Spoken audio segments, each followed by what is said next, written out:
The Blair Witch was a legendary being in Berkshire, Maryland. Several mysterious events over the course of centuries became blamed of an exiled woman named Ellie Kedward, who was said to have practiced witchcraft.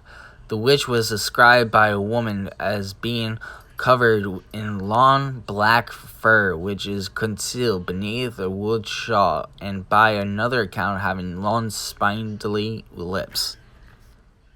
Chapter 1. Ellie Kedward. In the winter of 1785, Ellie Kedward was banished from the town of BLAIR after several local children accused her of performing witchcraft. She was presumed dead from exposure. She was hanged on a tree with stones. She tied to each other of her limbs, stretching her body down with gravity.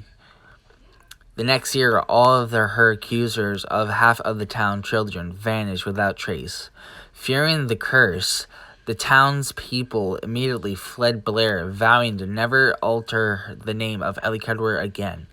Sam Adams' books told of the trial of Ellie Kedward, her execution and her explosion rebirth as well. As the curse on the entered town, it was contained the first record use of the term Blair Witch. Chapter 2. Eileen Tressel.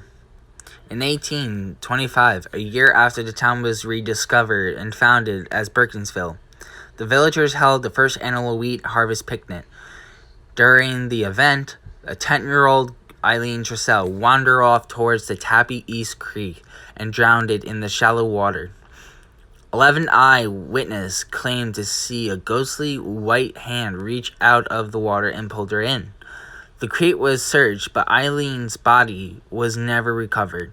Afterwards, the creek mysteriously became clogged with oily bundles of sticks, reduring the water unleashed for 13 days. A man drank the water sometime later, and it killed him, while several animals also got sticks and died.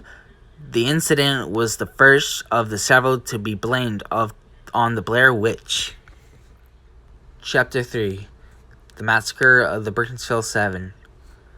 In the late 1940s, a hermit named Rustin Perry began abducting children from Burkensville, having been perniciously ordered by the evil spirit of Ellie Kedward to walk into Burkensville and take the first group of children he found.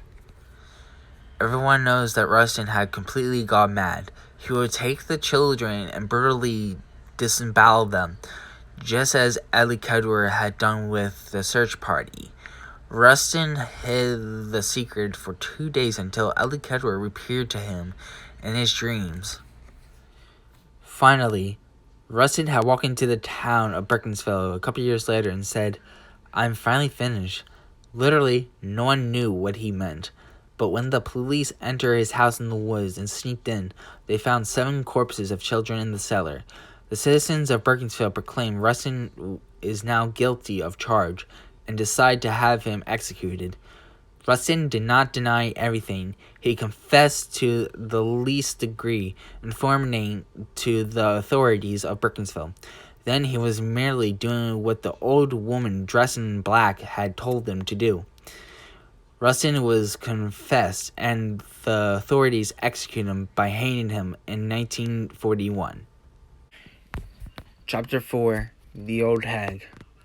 In around 2014, Heather's younger brother, James Donahue, received the recent evidence of showing a video of Heather alive, running from the unknown person. He saw that she was in the house in the forest that no one was ever able to find. He thought that there was a chance that she was still alive and decided to film his search for her in the house in the forest. He took with him 5 friends. At least 4 of them were murdered in separate violent attacks, and the fate of the final surviving 2, James and Lisa, is unknown. They were at least recording in the room in the house where Lisa recording James vanished from the site before. She suffered the same fate. They both disappeared before the sight of the light. Towards the end, the footage is figured that it was verified, seeing they appears to be Jane's missing sister. However, a closer impression The figure appeared to wearing a wool shawl, which is Heather is never seen wearing at any point, and which covers in the poorly little black mass which covers most of the visible body.